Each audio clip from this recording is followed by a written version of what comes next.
বিষ্ণুনবীর হাত, এই হাতের তালু রেশমের কাপড়ের চেয়েও বেশি সফট ছিল। সফটার দেন সিল্ক, সফটার দেন সিল্ক, সিল্কের চাইতেও বেশি সফট। সিল্কের কাপড় চিনেন না? জর্জেটের কাপড় ধরতে কোমল লাগে, মোলায়েম লাগে। বিশ্বনবীর হাতের তালু এর চাইতেও মোলায়েম। এই জন্য এই মোলায়েম হাত যদি কেউ মুসাফা করার সুযোগ পাইতো, কেউ আর হাত ছাড়তে চাইতো না। আর বিশ্বনবীর অভ্যাস ছিলেন, বিশ্বনবী কারোর সাথে মুসাফা করলে, যার সাথে মুসাফা করেছেন উনি হাত টেনে না নিলে বিশ্বনবী ওনার হাত টেনে নিতেন না। আল্লাহু আকবার পড়বেন না? কি অসাধারণ ব্যক্তিত্ব ছিল। হাতের তালু ছিল সফটার দেন সিল্ক। ওয়া কানা রাবাআতাম মিনাল কওম লাইসা বিত-তাবিল ওয়ালা বিল কাসীর। বিশ্বনবী দেখতে একজন মাঝারি গড়নের লোক ছিলেন, খুব লম্বাও না, খুব খাটোও না। খুব বেশি লম্বাদেরকে ভাল লাগে? কথা বলেন। তাকাইতে গেলে টুপি পরে যাওয়ার সম্ভাবনা আছে। খুব খাটো যারা, এদেরকেও কিন্তু দেখতে অতটা ভাল লাগে না। বিশ্বনবী ছিলেন ব্যালেন্সড, মাঝারি ধরনের। লাইসা বিত-তাবিল ওয়ালা বিল কাসীর। কিভাবে আল্লাহ চুজ করেছেন ওনার পেয়ারা হাবিবকে, পড়েন সুবহানাল্লাহ। ওয়া কানা আযহারাল লাউন, ফর্সা রঙের মানুষ ছিলেন, ব্রাইট কালার। কি কালার? Bright colour. সিভি যারা লিখেন কারিকুলাম ভিটা, ওইখানে স্কিন কালার লিখতে হয়। আপনি কি ফর্সা না কালো? কালো হলে ব্ল্যাক কালার, ফর্সা হলে ব্রাইট কালার। বিশ্বনবী ছিল ব্রাইট কালার, ফর্সা রঙের মানুষ। কতটা সুন্দর ছিলেন! অনেকে বলে সাইয়েদনা ইউসুফ আলাইহিস সালাম বেশি সুন্দর। না না, বিশ্বনবী সাইয়েদনা ইউসুফ আলাইহিস সালামের চেয়ে অনেক গুণ বেশি সুন্দর ছিলেন। বিশ্বনবী বলতেন আনা মালিহুন ওয়া আখি ইউসুফু সাবিহুন। আমি বিশ্বনবী মালিহ। আলেম যারা আছেন উত্তর দেন আরবিতে। মিলহুন মানে কি? লবণ। তার মানে মালিহ মানে লাবণ্যময়। বিশ্বনবী লাবণ্যময় সুন্দর ছিলেন, আর ইউসুফ আলাইহিস সালাম সাদা সুন্দর ছিলেন। এদিকে লাবণ্যময়, এদিকে সাদা, কোনটা ভাল লাগবে? কথা কন। তার মানে বিশ্বনবীর গায়ের স্কিন ছিল ব্রাইট কালার, ফর্সা রঙের মানুষ ছিলেন, মাঝারি সাইজের মানুষ ছিলেন, সিক্স প্যাকের মানুষ ছিলেন। ওয়া কুবিদা ওয়া লাইসা ফি রাসিহি ওয়া লিহিয়াতিহি 20 শাআরা বাইদা। ইন্তেকালের আগে দাড়ি আর চুল মিলে 20টা দাড়ি চুলের বেশি পাকে নাই। সুবহানাল্লাহ পড়বেন না? দাড়ি আর চুল মিলে মোট পাকছিল কয়টা? অনেকে বলে হুজুর স্বপ্নের ব্যাখ্যা দেন। কি স্বপ্ন দেখেছেন? তিনি বললেন আমি স্বপ্নে দেখেছি একজন লোক আল্লাহ রাসূলের কবর থেকে উঠে এসেছে। তাই নাকি? উনি জানতে চাচ্ছে যে এটা আল্লাহ রাসূল কিনা। আমি বললাম চেহারা কেমন দেখেছেন? বলে হুজুর আমি দেখলাম ধবধবে সাদা দাড়ি, ধবধবে সাদা চুল। তার মানে উনি কি আল্লাহ রাসূলকে দেখেছে? না, আল্লাহ রাসূলের ধবধবে সাদা চুল ছিল না, ধবধবে সাদা দাড়ি ছিল না। ইন্তেকালের আগে দাড়ি আর চুল মিলে পাকছিল কয়টা? কোম্পানিগঞ্জের ভাইয়েরা মনে থাকবে? দাড়ি আর চুল মিলে পেকেছিল কয়টা?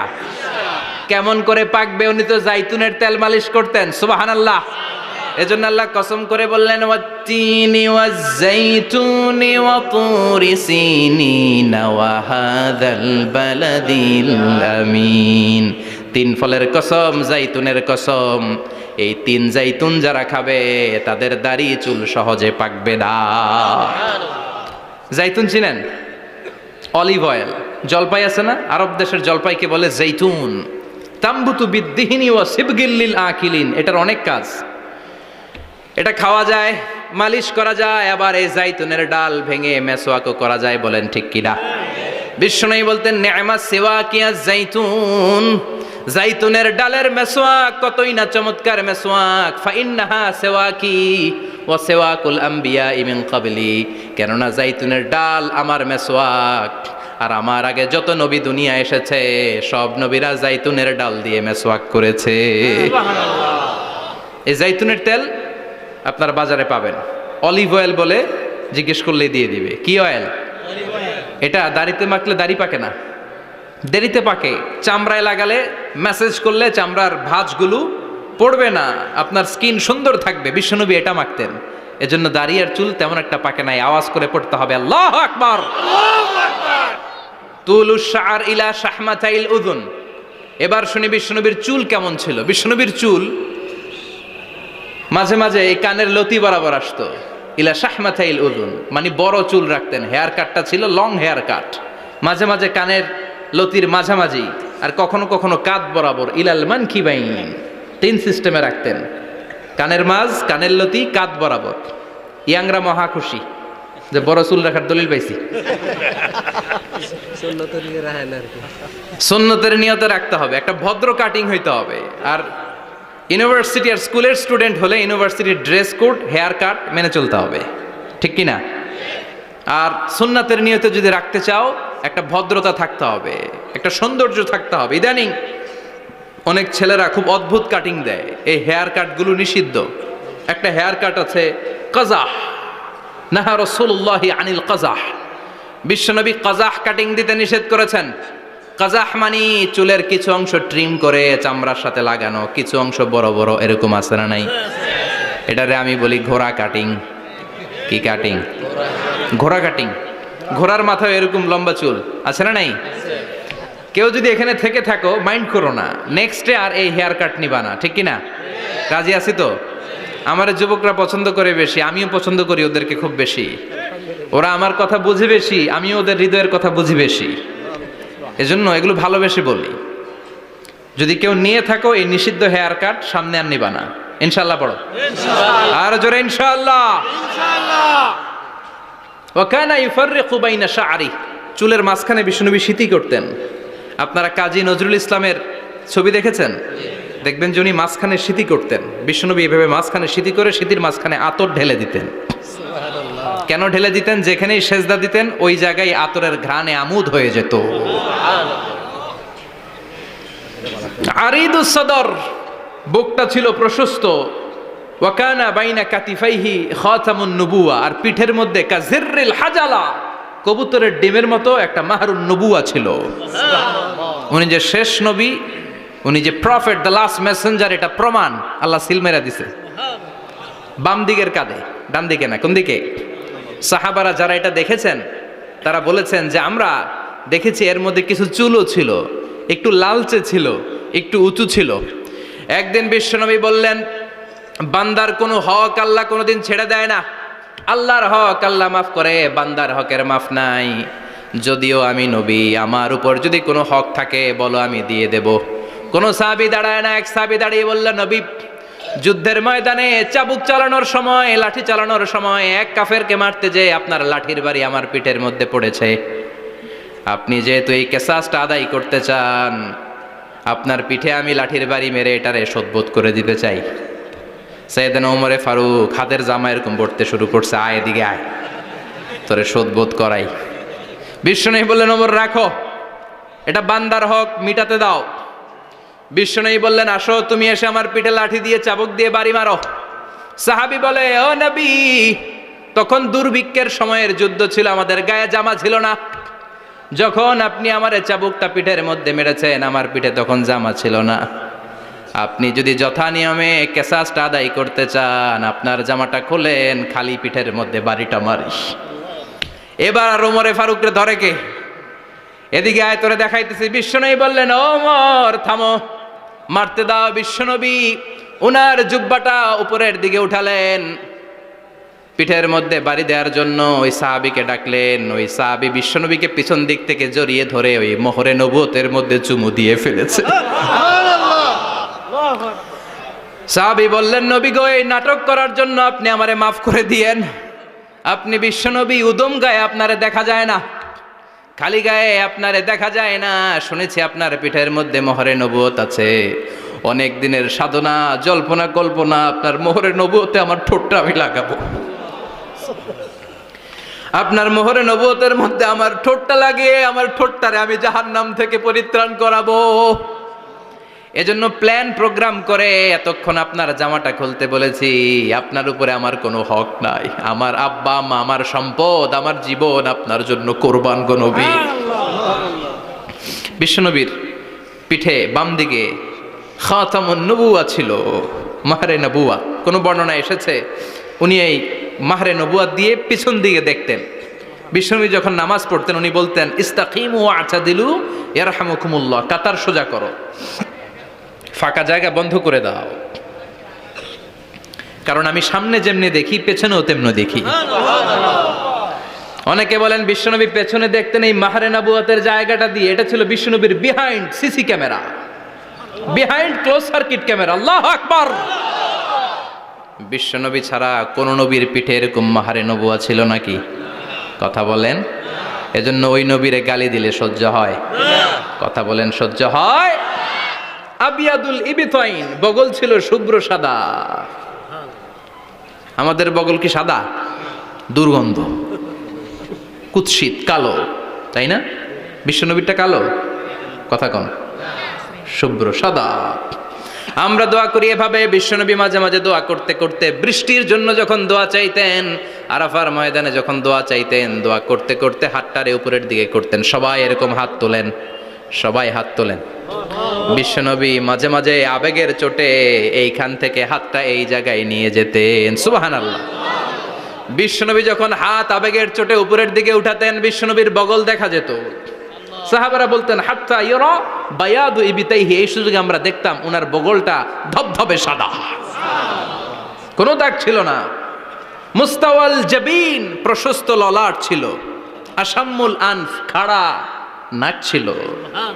বিশ্বনবীর নাক কিন্তু বোচা ছিল না। এরকম চ্যাপটা নাকরে আপনারা কোম্পানিগঞ্জে কি বলেন? চাকমা? কি নাক?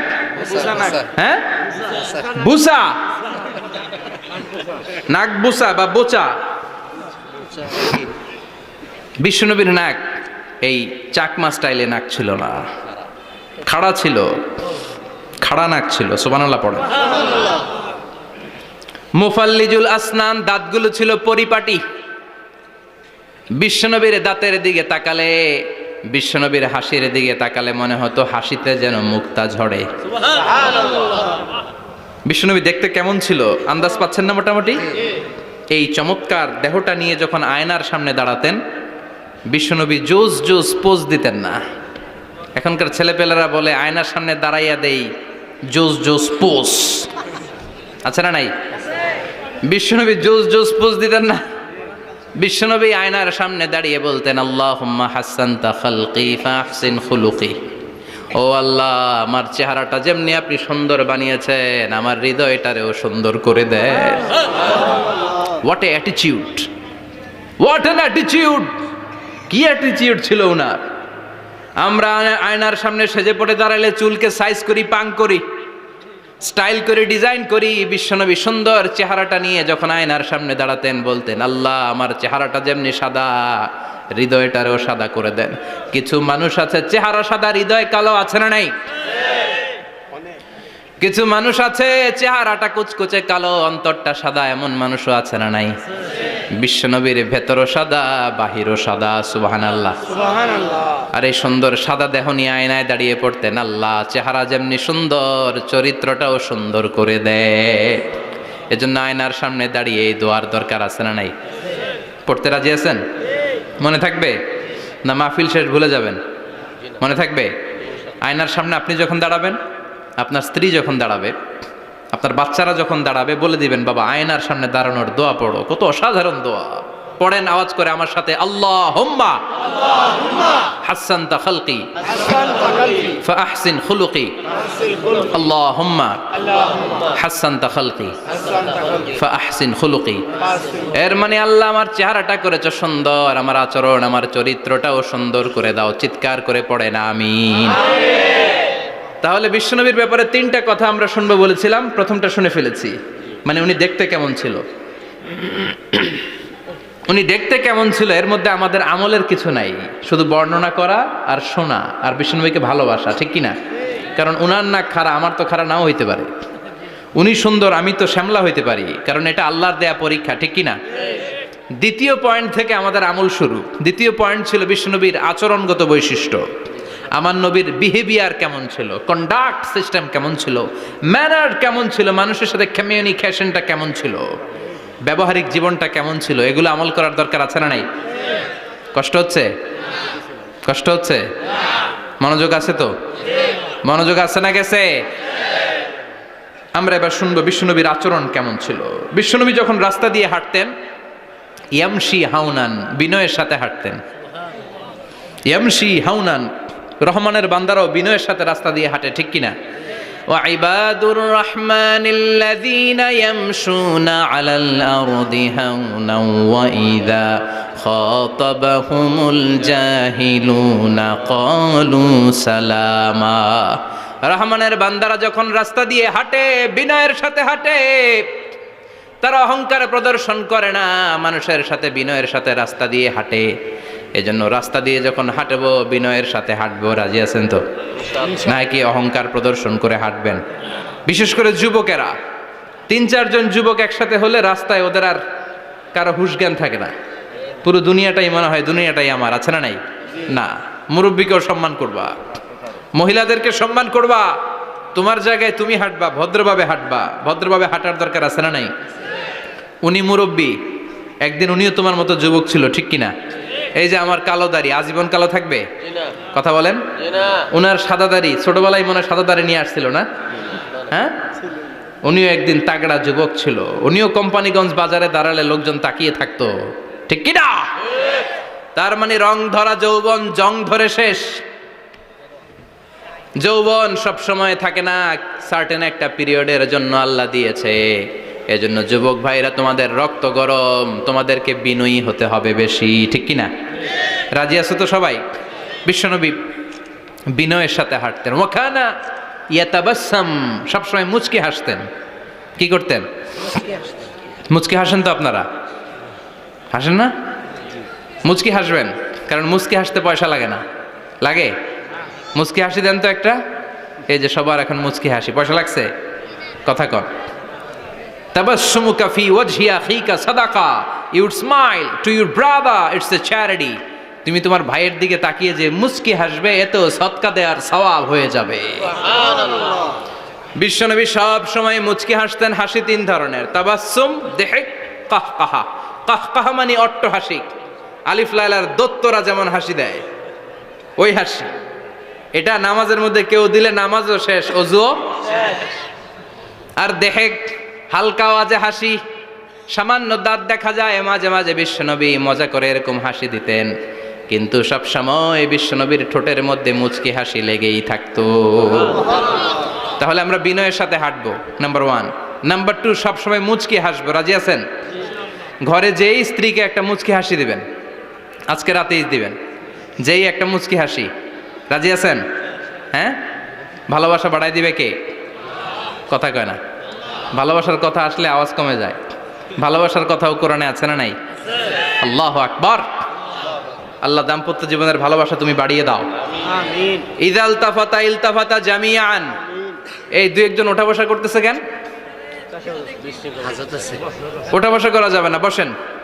আর অল্প কয়েক মিনিট কথা বলবো। এখানে তো অনেক বিশৃঙ্খলা, আমি তো বলতেছি না কিছু, অনেক বিশৃঙ্খল হয়ে গেছে মাহফিলটা। ওঠা বসা করা যাবে না, বসেন। 2-4 মিনিট কথা বলে আমরা একসাথে বিদায় নিব। কারণ এই মাহফিলগুলোর একটা সৌন্দর্য আছে, আপনি ওঠা বসা করলে সৌন্দর্যটা নষ্ট হয়। আপনি কি মনে করছেন শুধু এই মিডিয়া কর্মীরাই ভিডিও করে, ফেরেশতাদের ভিডিও নাই?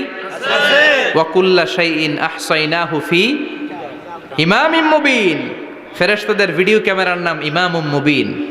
সুবহানাল্লাহ পড়েন। এই ইমামুম মুবিন নামক ক্যামকর্ডার, এটা দিয়ে তারা রেকর্ড করে নিয়ে যায়। এজন্য ওঠা বসা করলে এটা সুন্দর লাগবে? কথা বলেন। আর উঠবেন কেউ? আর কয়েক মিনিট কথা বলবো, আমরা কেউ উঠবো না ইনশাআল্লাহ। পড়েন। ইযাল তাফাতা ইলতাফাতা জামিআন। বিশ্বনবীর যদি ডানে বায়ে কোথাও তাকানোর দরকার হতো, উনি আর চোখে তাকাতেন না। অনেকে এইভাবে বসে আছে, ডানে এমনে তাকায়, এমনে আছে না নাই? এইভাবে এমনে তাকায়, আছে না নাই? এভাবে তাকানো যাবে না। বিশ্বনবী ডানে তাকানোর দরকার হলে ইলতাফাতা জামিআন, অ্যাবাউট টার্ন, ঘুরে যেতেন, ঘুরে এইভাবে তাকাতেন। আবার বায়ে তাকানোর দরকার হলে বুকটা নিয়ে, শরীরটা নিয়ে ঘুরে যেতেন, এইভাবে তাকাতেন। সুবহানাল্লাহ পড়বেন না?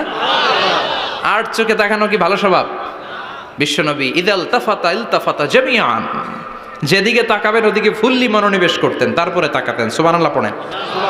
ওয়া কানা মুস্তাহিয়ান, লাজুক ছিলেন, বেশ লাজুক। এখন সমাজে লাজুকতা নাই, লাজ শরম আমরা হারাতে বসেছি, ঠিক কিনা? বিশ্বনবী আসাদ্দু হায়াআন মিনাল আযরা ফি খিদরিহা, যেই মেয়েদের বিয়ে হয় নাই, এমন ভার্জিন নারী, কুমারী নারী যারা পর্দার ভেতরে অনেক লাজুক হয়ে বসে থাকে, বিশ্বনবী পর্দার আড়ালের ওই কুমারী নারীদের চাইতেও বেশি লাজুক ছিলেন। এত লাজুক ছিলেন, এত লাজুক ছিলেন, লজ্জা পেলে চেহারাটা বিশ্বনবীর লাল হয়ে যেত। ছোট্টবেলায় হালিমাতুস সাদিয়ার বাড়িতে যখন দুধ খেতে গিয়েছিলেন, বিশ্বনবীর দুধ মা হালিমাতুস সাদিয়া বলে, এই কুরাইশি মোহাম্মদ ছেলেটাকে কখনো কাঁদতে দেখি নাই। ক্ষুধা লাগলেও কাঁদে না, ব্যথা পেলেও কাঁদে না, শুধু লজ্জাস্থানের জায়গা থেকে কাপড়টা একটু সরে গেলে ছোট্ট মোহাম্মদ চিৎকার দিয়ে ওঠে। কি বুঝে সে? ক্ষুধা লাগলেও কাঁদতো না, ব্যথা পেলেও কাঁদতো না, লজ্জাস্থানের জায়গা থেকে কাপড় সরে গেলে বিশ্বনবী চিৎকার দিয়ে উঠতেন। সুবহানাল্লাহ পড়েন। এজন্য লজ্জা শরমের দরকার আছে না নাই? ইযা লাম তাস্তাহি ফাসনা মা শিতা। যদি লজ্জা শরম না থাকে, যা মন চাই তাই করতে পারো। এটা আমাদের বাংলাদেশে ব্যাপক। লাজ শরম কিচ্ছু নাই, যে যেটার যোগ্য না সে সেইটা করতে যায়, ঠিক কি না?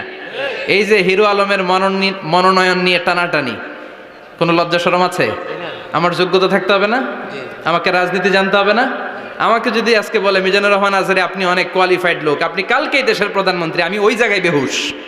কারণ আমার নাই কোনো রাজনৈতিক জ্ঞান, নাই কোনো ডিপ্লোম্যাটিক জ্ঞান, নাই কোনো কূটনৈতিক জ্ঞান, এই কাজ আমার নয়। এজন্য লাজুকতার বড় দরকার। যেখানে যার বসা দরকার সে সেখানে যাবে। কিয়ামতের আগে যেই লোক যেই চেয়ারে বসার দরকার ওই লোক ওই চেয়ারে বসবে না। এটা হলো কিয়ামতের আলামত। জোরে কোন ঠিক কিনা? সভাপতি হওয়ার যোগ্যতা নাই, সভাপতি হয়, আছে না নাই? সেক্রেটারি হওয়ার যোগ্যতা নাই, সেক্রেটারি হয়, এরকম সমাজে আছে না নাই? নেতা হওয়ার যোগ্যতা নাই, নেতা হয়, আছে না নাই? সবগুলো কিয়ামতের আলামত। আমার বিশ্বনবী এমন লাজুক ছিলেন, বিশ্বনবীর মতো এমন লাজুক নবী আর কেউ ছিল নাকি? কথা বলেন। ওয়াকানা আসহাবুল মাইমানা, বিশ্বনবী ডানপন্থী ছিলেন। কি পন্থী? কি পন্থী? মুষ্টিবদ্ধ ডান হাতটাকে এরকম উপরের দিকে করেন আর চিৎকার করে বলেন, বিশ্বনবী কোন পন্থী ছিল? আমরা কোন পন্থী? জান্নাতে কারা ঢুকবে? কোন বামপন্থীর স্থান জান্নাতের ভেতরে হবে? চিৎকার করে বলেন, কোন নাস্তিক জান্নাতে ঢুকতে পারবে? এজন্য নবীদের মতো ডানপন্থী হতে হবে। জোরে কোন ঠিক কিনা? বিশ্বনবী সব ভালো কাজগুলো ডান দিক দিয়ে করতে পছন্দ করতেন। জামা পরলে ডান দিক দিয়ে, খাবার বিতরণ করলে ডান দিক দিয়ে, মুসাফা করা শুরু করলে ডান দিক দিয়ে, ডান দিক দিয়ে ভালো কাজ বিশ্বনবী পছন্দ করতেন। সুবহানাল্লাহ পড়েন। আসহাবুল মাইমানা, বিশ্বনবী মেহমানদারি করতে পছন্দ করতেন। আমরা করি তো? মেহমানদারি করান? মেহমান ঘরে আসলে ভালো লাগে? খারাপ লাগে কার কার দেখি? সবার ভালো লাগে, কিন্তু আমরা অনেকে খুশি হই না। মেহমান আসলে নাখোশ হই, নিজে খাইতে পাই না। মেহমান আইছে কে? খাওয়ামু করতে, খাওন নাই, যেন ও খাওন বানাইছে। খাওন পাঠায় কে? আল্লাহ। রিজিক দেয় কে? আল্লাহ। গোটা বিশ্বের সবাই মিলে আমরা একটা চাল বানাতে পারবো নাকি? ও মিয়া চাইনিজ চাউল না, চাইনিজ ডিম না, ওগুলা সবাই পারে, ঠিক কিনা? আল্লাহর বানানো ন্যাচারাল চাল, গাছের মধ্যে হওয়া যেই চাল, ধান আল্লাহ তৈরি করেছে, এরকম ধান, এরকম একটা পেয়ারা, এরকম ছোট্ট একটা কমলার টুকরা গোটা বিশ্বের সবাই মিলে বানাতে পারে নাকি? এজন্য রিজিকের মালিক কে? আল্লাহ। মেহমান আপনার রিজিকে ভাগ বসাতে আসে না, সে তো তার রিজিক নিয়ে আসে। সে আরো এসে আপনার রিজিকে বরকত ঢুকিয়ে দিয়ে যায়। চিল্লা এখন ঠিক কি না? কারণ আমরা বরকতে বিশ্বাসী। বরকত বিশ্বাস করেন? 5 লাখ টাকা মাসে কামায়, ডাইন হাতে বা হাতে, আছে না নাই? হালাল হারাম ইচ্ছা মতো কামায়, মাস শেষে কিচ্ছু থাকে না, এরকম ডাকাইত আছে না নাই? হসপিটালের একটা বিল পরিশোধ করতে 3 লাখ চলে যায়, ঋণের বোঝায় জর্জরিত, রাতে ঘুম নাই, তার মানে বরকত নাই। আরেকজনের বেতন 20,000, কয় হাজার? বাড়ি ভাড়া 6,000, বাজার খরচ 6,000, ছেলে মেয়ের স্কুলের বেতন 6,000, বেড়ায় দান করে আরো 1,000, আরো থাকে। সুবহানাল্লাহ পড়েন। দিস ইজ কল্ড বারাকা। 20,000-এর বেতনের ভেতরে বারাকা ছিল। 5 লক্ষ ইনকাম, 1 টাকাও নাই, ঠিক কি না? এজন্য কোটি টাকার মালিক দেখলে মনে করবেন না অনেক সুখ। এই দুনিয়ার জীবনটা ধোঁকা, মোহাচ্ছন্ন হয়ে আছি আমরা। এটা ধোঁকা, এটা মরিচিকা, এটা চাকচিক্যময় একটা জায়গা। মৃত্যুর পর মনে হবে একটা দুঃস্বপ্ন ঘটেছিল আমার। বিশাল এক জগৎ পড়ে আছে সামনে। দুনিয়াটাই ধোঁকা, দুনিয়াটাই মোহের জায়গা। আমরা সবাই মোহাচ্ছন্ন হয়ে আছি। দুনিয়ার উদাহরণ হলো 3টা লাশ আর 4টা স্বর্ণের টুকরার সমান। 3জন যুবক কাজের জন্য বেরিয়েছে, পথিমধ্যে 4টা স্বর্ণের টুকরা পেয়েছে। যুবক কয়টা? স্বর্ণ পাইছে কয়টা? মহা খুশি, খুশিতে বাকবাকুম। 4টা স্বর্ণের বড় বড় টুকরা পাইছে, আমরা আজীবন খেলে বসে খেয়ে যেতে পারবো, কিচ্ছু লাগবে না আমাদের। 3 বন্ধু বলে ভাগ করি, আরেকজন বলে ক্ষুধা লাগছে। একজন যা বাজার থেকে রুটি কিনে নিয়ে আয়, খাওয়ার পরে ভাগ করবো। একজন রুটি কিনতে গেল, শয়তান 2টারে বুঝায়, ওইটারে মারতে পারলে ভাগ বটোয়ারা সহজ হবে। তোরা 2জন স্বর্ণ 4টা, তুই নিবি 2টা, ও নিবে 2টা। হিসাব সহজ না? 2 বন্ধু প্ল্যান করছে, ওইটারে মাইরা তুই 2টা আমি 2টা। যেটা রুটি আনতে গেছে প্ল্যান করেছে, রুটির মধ্যে বিষ মিশায় নেই। কি মিশাবো? বিষ। তাহলে বিষ খাওয়া রুটি খেয়ে ওই 2টা সে সব পাবে, আমি পাবো। ভাগাভাগির কিছু নাই, সব যাবে আমার কাছে। 4টা স্বর্ণের টুকরার মালিক আমি। রুটির মধ্যে বিষ মেখে নিয়ে এসেছে। ওই 2 বন্ধু প্ল্যান অনুযায়ী ওইটারে ধরে মেরে ফেলছে। এবার মহা খুশি। এক বন্ধু কয়, এবার তো ভাগ বটর আর কিছু নাই, তুই 2টা আমি 2টা, আগে খাইয়া লইস। আগে খাওয়ার পরে এই 2টাও নাই। 3টা লাশ, 4টা স্বর্ণের টুকরা, এটাই তো দুনিয়ার জীবন, ঠিক কিনা? আসল জীবন কবর থেকে শুরু হবে, কোন ঠিক কিনা? একদিন মাটির ভেতরে হবে ঘরে মন আমার, কেন বাঁধো দালান ঘরে মন আমার, কেন বাঁধো দালান ঘর, ঠিক কিনা? দুনিয়ার জীবন আসল জীবন না, এটা মরিচিকা, এটা ধোঁকা, এটা মোহ, এটা শয়তানের চাকচিক্য। আসল জীবন কবরের জীবন। আসল জীবন সামনে পড়ে আছে, জন্য বরকতে বিশ্বাস করি আমরা, ঠিক কিনা? ল্যান্ড ক্রুজার দাপিয়ে বেড়ায়, বড় বড় টাওয়ারের মালিক, অনেক সম্পদের মালিক। এটা দেখেই মনে করবেন না অনেক সুখে আছে, ঘরে যেয়ে দেখেন কোনো সুখ নাই, ঠিক কিনা? সাধারণত টাকা যার বেশি দুঃখ তার বেশি, টাকা যার কম সুখ তার বেশি। সুবহানাল্লাহ পড়েন। আল কানাআতু মিনাল ইসলাম। এজন্য আমার শ্রমিক ভাইয়েরা, আপনাদের এক পা জান্নাতে এমনিই ঢুকে আছে। নামাজ পড়বেন, মা বাবার খেদমত করবেন, ইসলামের নিয়মগুলো মানবেন, 2য় পাটাও জান্নাতে ঢুকায় দিবে কে? আল্লাহ। আর যারা কোটি কোটি টাকার পাহাড় বানিয়েছে, ওদের হিসাবের ফিরিস্তি অনেক বড়। বিশাল বাড়ির মালিক, ল্যান্ড ক্রুজার চালায়, সাবরোলেট চালায়, পোরশে, ফারারে, ল্যাম্বরগিনি চালায়, আছে না নাই? ঘরে সুখ নাই, রাতে ঘুম নাই, টেনশন আর টেনশন। 4টা ট্যাবলেট খেয়ে আধা ঘন্টা ঘুমাতে পারে না, এরকম ধনী আছে না নাই? সব ধনীরা আবার এক পাল্লায় মাইপেন না। হালাল পন্থায় মাথার ঘাম পায়ে ফেলে যেই ধনী ব্যবসায়ীরা বড় লোক হয়েছে, ওদের ঘরে ঠিকই শান্তি আছে। তার মানে টাকা যার বেশি, অসুখ তার বেশি, কিচ্ছু খেতে পারে না। দেখবেন ধনীদের খাবারের ডায়েটে থাকে ভেজিটেবলস আইটেম, ঠিক কিনা? এমনি হজম হয় না, আবার ডাক্তারের কাছে গেলে বলে কিচ্ছু খাইবেন না, খালি ঘাস খাইবেন। কি খাবেন? মানে ভেজিটেবল খাবেন, সবজি খাবেন তো সুস্থ থাকবেন, আছে না নাই? ঘুম নাই, শান্তি নাই। এই যে কোম্পানিগঞ্জ বাজারের যারা কুলি মজুর শ্রমিক, এদের ঘুমে ঝামেলা আছে? কথা বলেন। ধনী পয়সাওয়ালা কোটিপতি, সে ঘুমের ট্যাবলেট খায়। ঘুমের জন্য যে ট্যাবলেট লাগে রিক্সাওয়ালা ওইটাই জানে না, ঠিক কিনা? 1000 কোটি টাকার মালিক হলে বাড়ি কিনা যায়, গাড়ি কিনা যায়, সুখ কিনা যায় না। কোম্পানিগঞ্জ বাজারে সুখ বিক্রি হয় এমন দোকান আছে নাকি? কথা কন, একটাও নাই। কি করলেন আপনারা? সুখের দোকান দিতে পারলেন না। কি আজীব তামাশা!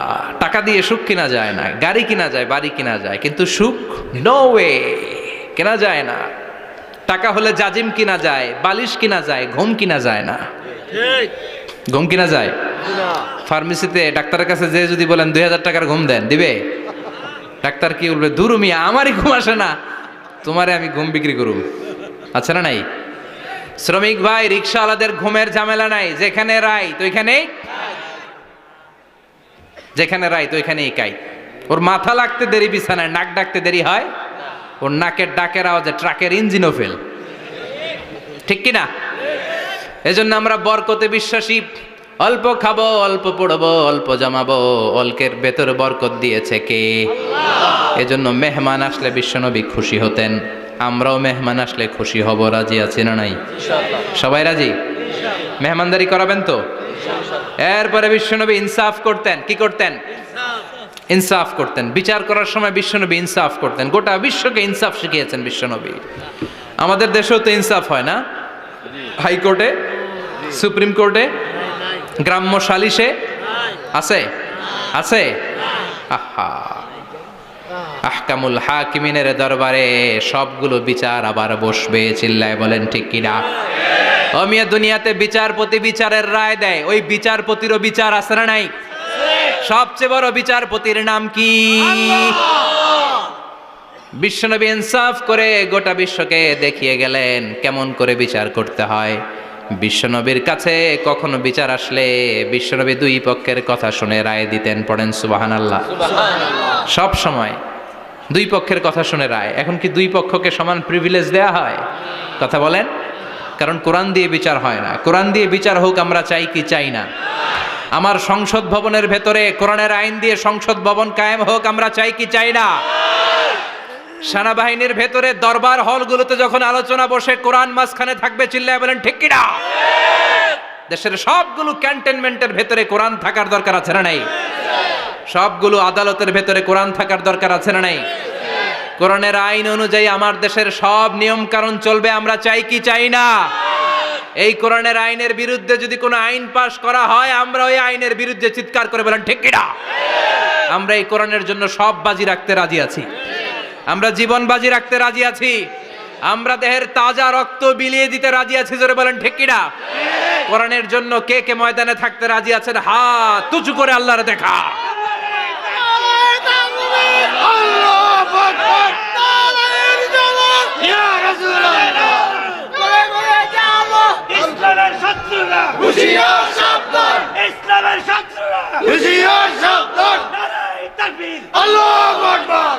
আল্লাহ কোরআনের জন্য যে ভালোবাসাটাকে তুমি কবুল করো।